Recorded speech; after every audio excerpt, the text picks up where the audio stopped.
the last couple drives. It was a defining drive for us, and people stepped up in the most crucial times, which they've been doing all year, really. So it's good to see those guys keep believing, because we had a little rough patch in the third quarter, kind of shooting ourselves in the foot a little bit. And so I knew that, they're a good football team. They're a good offense. So, I knew they wasn't going to fold, obviously. You don't win 13 games to get to this point without being scrappy and gritty. So it was just one of those performances really by both teams. What'd you see in the Ole Miss defense when game planning? Because it seemed like you guys were taking way more shots down the field today. Shots, we even in games prior, there's plays that are called that shots are there, but they cover them sometimes. It just so happened in this game we caught them in a couple coverages where we had some opportunities down the field, and I don't know if we hit any of them. Did we? Oh, we had the Keelan Marion one, the 52-yard. Oh, the 52-yard one. He scrambled to the right, but the post we missed. We got the PI, and then we had the vertical to CJ, a couple to Malley. So everybody got like their turns down the field. Really, it's just but by the way they were playing, we had some opportunities down the field, and so we felt good about taking those shots and being able to keep on track, because our run game was pretty efficient through the course of the game. And so, we were on track third downs, and I don't know how we ended, but at halftime we were like 50% or over 50%. I think third quarter kind of tilted it a little bit because we didn't execute well third quarter. Went backwards a couple times. Coach, what was the last play? What was the last play? What was the last call? So we're running an option route by Malley, and then the receiver on the other side's running the back tail of the end zone, and then the tight end's delaying. And so ultimately the progression is that. And so number one option is Malley, and then over the top, and then tight end. But they covered it. They did a good job covering it. I don't know exactly what happened because I haven't seen the play yet. But ultimately they had to have been in some type of man coverage because, people were tracking the receivers. And so when he stepped up and he scrambled to the left, there's nobody there. And so awesome job by him of stepping up and having some pocket awareness. But, I urged him over the last month, and he did an elite job of using his legs. He's more athletic than people think, and he's really used his legs to keep us out of bad situations the last couple games. Malley scores late, and then Ole Miss, they drive and they score. Yeah. Right before the 2-minute warning. What were some – I just spoke with Malley. He said that it was more of a player-led huddle. Yeah, it was. Going into those crucial moments. What does that show you about the maturity on this team, especially Keelan Marion, who Malley specifically said was one of the most vocal leaders? There was a lot of belief in that huddle.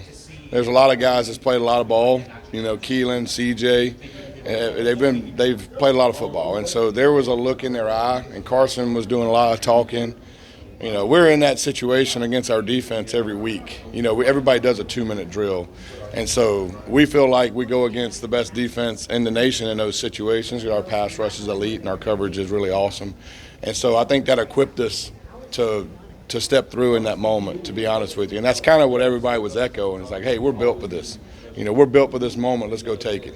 Another big night from Marky Fletcher and Marty Brown. Yeah. How nice is it having this 1-2 punch of running backs, and you got Gerard Pringle, Jordan Yep. Look, the ability to run the football is what probably sets us apart from a lot of teams. And so we're physical up front. We can lean on some guys, which makes people, like your questions, probably had a lot to do with that, right?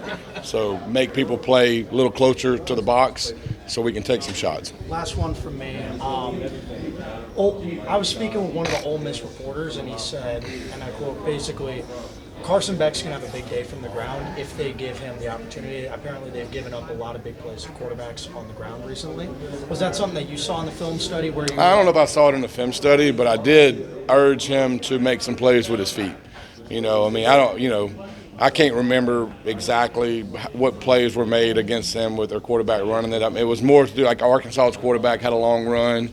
He's pretty athletic. He does that against everybody. So there were some quarterbacks that are fairly athletic quarterbacks making some plays. And so I thought Carson did a good job of getting us on track with his feet, and then ultimately made the play that won the game with his feet. Coach, what are some adjustments that you had to make during the game, maybe the second half that helped you? I don't know about adjustments because I felt like from the beginning of the game on, we were executing offensive football. I didn't feel – the times where we struggled, it was a lot of self-inflicted Penalties. Yeah, penalties or self-inflicted wounds. Like we would just bust something, you know, and so it was more of at halftime. Halftime's a little overrated at times, to be honest with you. But I mean, at halftime it was more of, hey, let's keep doing the same thing, and try not to shoot ourselves in the foot. You know, now the third quarter, in my opinion, was kind of a stalemate on both sides.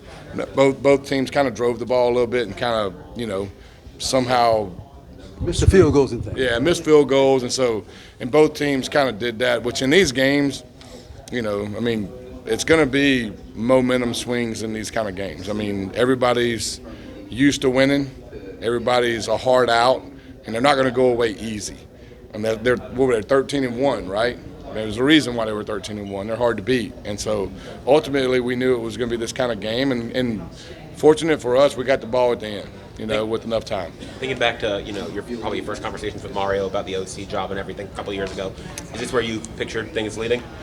I did. I mean, I didn't know when we would get there. Nobody does, but I do. You know, watching Coach Cristobal from afar, and I've known him for a while, I mean, I just thought he was an elite evaluator, an elite recruiter, and I knew that we would have the pieces. You know, now how it comes together, hell, nobody knows that, you know, and so I do think that with this team specifically, on all three sides of the ball, guys like each other. Guys like being around each other. And so, you know, and they care about football more so than they care about like what football gets them, which is a lot of our culture that we live in right now. And so they just enjoy playing the game, and they stay very steady through the game. Like they don't get, you know, even through the middle of the season when we lost a couple games, I mean, nobody panicked. Everybody came together, and nobody pointed fingers, even though you could point fingers at us specifically, right, because we turned the ball over and this and that. But nobody did, and we just kept playing. And ultimately, we are a team that picks each other up, you know, within the units and cross unit. You see defensive players coming over to our huddle all the time. Our guys go over to them in crucial times. I mean, it's a unique group of kids. Coach, playing at home, how does that affect the football game, playing at home? I don't know. I mean, hell. Same town. Yeah, I mean, I think that, look, we should have a lot of fans there. You know, I mean, it's a home game, but we don't have to travel. You know, I think that probably is something that factors in. But ultimately, you know, when the game kicks off, I mean, look, the field's the same size as every other field. They're going to have good players, whoever it is, and it's going to be an epic game, and it's going to be a hard one to win on both sides. And so I don't know if the location, you know, I would think the location would be very advantageous for us just based on the fact that it's a home game. But ultimately, when the game kicks off, you still got to play those guys, whoever it is. And so, Thank you, Coach. yeah. Did you say anything to Carson